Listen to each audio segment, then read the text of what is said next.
अरे और कितनी मेहनत करनी पड़ेगी। कुछ ऐसा जुगाड़ू आइडिया सोचना पड़ेगा कि शिकार मेरे पास खुद चलकर आए। भेड़िया बहुत ही शातिर धूर्त था। वह कोई ऐसा तरीका ढूंढ रहा था जिससे वह आसानी से शिकार ढूंढ सके। सुनो गधे भाई, क्या तुम इस लकड़ी के गट्ठे को उठा सकते हो? यह अनुमान से ज्यादा भारी है। अच्छा हो गया छोटे हिरण, मैं इधर से जा रहा था, नहीं तो तुम्हारी मदद कौन करता। चलो कोई बात नहीं, यह लकड़ियों को मेरे पीठ के ऊपर डाल दो, मैं तुम्हें तुम्हारे घर तक छोड़ देता हूँ। गधा बहुत ही दयालु और समझदार था। वह हर किसी की मदद किया करता था। एक दिन भेड़िया बड़े ही आराम से बैठकर कुछ सोच रहा था। तभी एक हाथी उसके पास आया। अरे भेड़िए, इतनी टेंशन में क्यों बैठे हो? क्या साधु बाबा बनने की सोच रहे हो? यहाँ से चुपचाप पतली गली से निकल जा, मैं यहाँ पर कुछ गहरी बातों पर विचार कर रहा हूँ। मर फिर यही, मुझे क्या लेना देना, मैं तो चला अपने रास्ते। अरे इस हाथी ने तो मेरी पूरी प्रॉब्लम सॉल्व कर दी। अब मैं कल से इस जंगल में बाबा बन के आऊंगा। मैं अब शांति प्रिय भेड़िया बन चुका हूँ। इस संसार से मेरा मोह उठ गया है। पहले मैं नादान था, बेवजह यहाँ वहां घूमता रहता था और किसी भी जानवर की हत्या करके उसे खा जाता था। अब मुझे दिव्य ज्ञान मिल चुका है। जाओ जंगल में ऐलान कर दो, ज्ञान बाबा इस जंगल में अपना आशीर्वाद देने आए हैं। हिरण भेड़िए की बातों में फंस चुका था। वह सभी जानवरों तक यह बात फैला देता है कि भेड़िया अब ज्ञानी बाबा बन चुका है।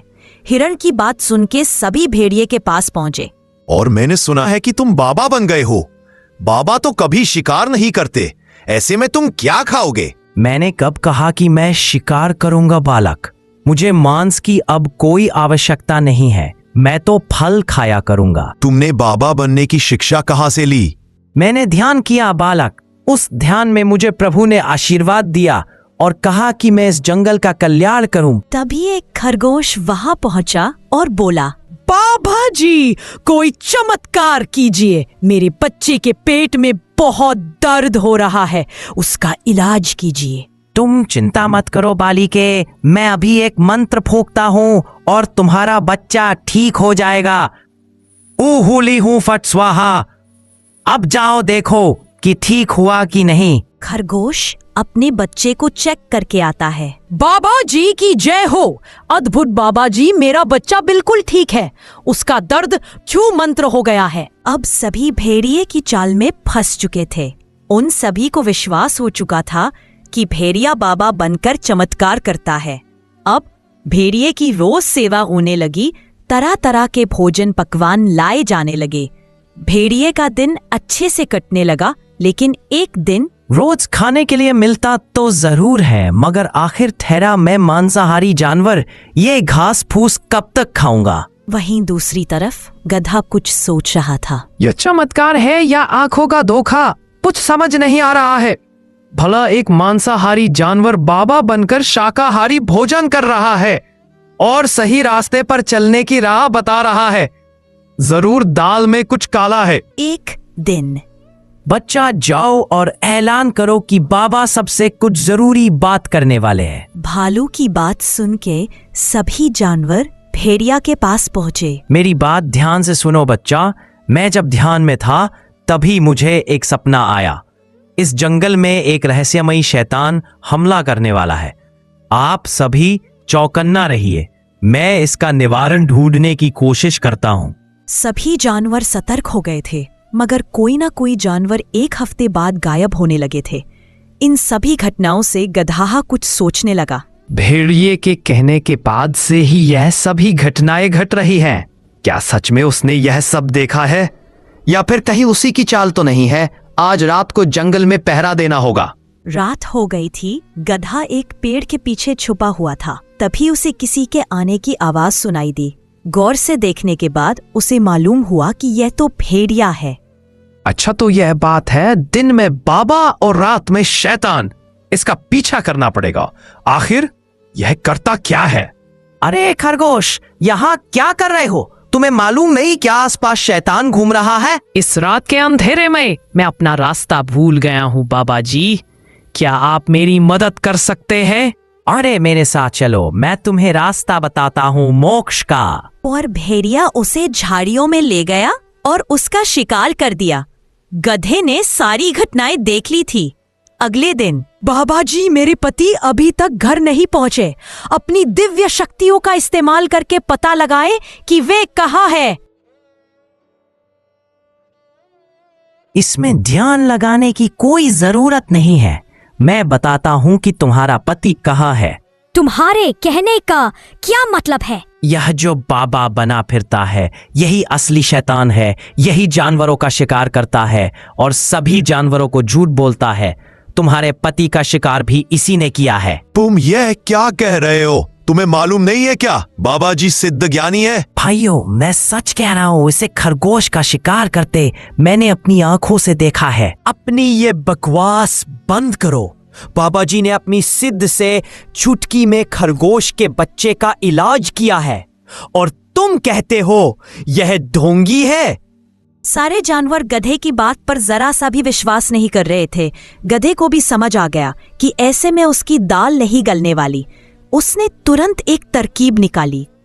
आप सब कह रहे हैं तो मैं मान लेता हूँ कि यह मेरी आंखों का भ्रम है। मुझसे बहुत बड़ा पाप हो गया। आप सभी मुझे एक बार प्रायश्चित का मौका दें। ठीक है बालक, बाबा तुमसे नाराज नहीं है। फिर भी तुम मेरी सेवा करना चाहते हो तो इसमें तुम्हारा ही कल्याण होगा। बाबा, आज आप मेरे यहाँ भोजन करेंगे। मैं समझूंगा कि मेरे पाप थोड़े कम हो गए हैं। ठीक है बालक, हम भोजन करने आएंगे। स्वादिष्ट पकवान तैयार करके रखना। गधे ने बहुत सारे पकवान बनाए थे। उसने भेड़िए के साथ साथ राजा शेर सिंह और कुछ अन्य जानवरों को भी बुलाया था। गधे ने सभी को खाना दिया। सभी ने मजे से भोजन किया। लेकिन जब भेड़िए ने भोजन किया तो उसे तेज जलन होने लगी। गधे ने जानबूझकर उसके खाने में तीखी मिर्च डाला था। गुस्से में आग बबूला होकर भेड़िए ने कहा। उसका इतना ही कहना था कि सभी जानवरों ने भेड़िए की तरफ देखा। भेड़िए को एहसास हुआ कि उसने जल्दबाजी में कुछ गलत बोल दिया है। तभी उसने बात को काटते हुए कहा, अरे बालक गधे, तुमने मिर्च ज्यादा डाल दी है, थोड़ा ध्यान रखा करो। बाकी जानवर तो कुछ समझे नहीं, मगर शेर सिंह को भेड़िए के इस बर्ताव पर कुछ शक होने लगा।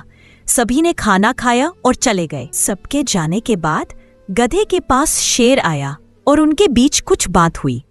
अगले दिन यह गधा अपने आप को बहुत होशियार समझता है। उसे मेरी किसी भी बात पर विश्वास नहीं होता। उसे रास्ते से हटाना ही होगा, वरना वो मेरा खेल बिगाड़ देगा। एक दिन भेड़िए ने गधे को हिरन से बात करते सुना। क्या हुआ हिरण, परेशान नजर आ रहे हो? मेरे इलाके की घास सूख चुकी है। मुझे नई चारे की आवश्यकता है। बस इतनी सी बात। पहाड़ी के दूसरी तरफ एक जगह है, वहां हरी हरी घास उगी है। वहां जाओ। ऐसे भी उधर कोई ज्यादा जाता भी नहीं है। तुम्हें कोई परेशान भी नहीं करेगा। भेड़िए के खुराफाती दिमाग में एक उपाय आया। अरे वाह! जब यह हिरन वहां पहुंचेगा, मैं पीछे से इतना जोरदार हमला करूंगा और इसे घायल करके भाग जाऊंगा। और जब यह यहाँ आकर अपना दुखड़ा रोएगा, तब मैं सारा इल्जाम इस गधे के ऊपर डाल दूंगा। बोलूंगा कि गधा ही असली शैतान है जो भेष बदलकर जंगल में रहता है। हिरण हरी हरी घास देखकर बहुत खुश हो रहा था। उसे मालूम नहीं था कि भेड़िए उसके ऊपर नजर टिकाए बैठा है।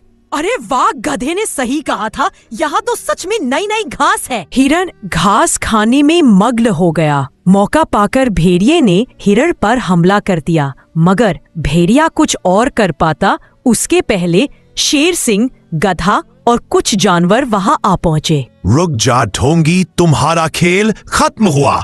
छोड़ दे उसे। महाराज, आप यहाँ कैसे? आप जो समझ रहे हैं वह सब गलत है। मैं तो बस हिरन की सुरक्षा के लिए यहाँ मौजूद हूँ। अच्छा, उसकी सुरक्षा के लिए या उसे अपना निवाला बनाने के लिए? अच्छा, तुम सबको मेरे खिलाफ भड़का रहे हो गधे, ताकि तुम मेरी जगह ले सको। अरे चुप हो जा ढोंगी, और कितने झूठ बोलेगा। मीठी मीठी बातें कर सभी जानवरों को भ्रम में रखा और सबका शिकार करता रहा और इल्जाम उस शैतान पर डालता रहा जो दिखाई भी नहीं देता। भेड़िया बुरी तरह घबरा गया था। उसकी पोल खुलते देखकर उसने गिड़गिड़ाते हुए कहा, महाराज मुझे माफ करें। तुम्हारी माफी नहीं, सजा होगी। वो तो अच्छा हुआ कि गधे ने खाने पर बुलाया और तीखी मिर्च तुम्हारे खाने में डालकर तुम्हारा मुंह खुलवाने की कोशिश की। उसी समय मुझे तुम पर शक हुआ और मैंने गधे और हिरन के साथ मिलकर यह योजना बनाई।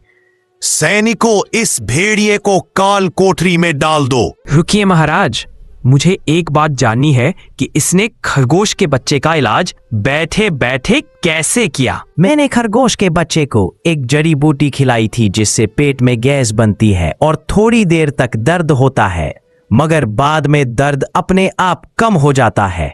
खरगोश जब आई तब दर्द था और जब तक वह दोबारा चेक करने पहुंची तब तक दर्द कम हो चुका था। गधे की योजना से भेड़िए की सच्चाई सामने आ गई थी। सभी जानवरों ने गधे से माफी मांगी और कसम खाई कि बिना जांच पड़ताल करे कभी भी किसी की मीठी बातों में नहीं आएंगे।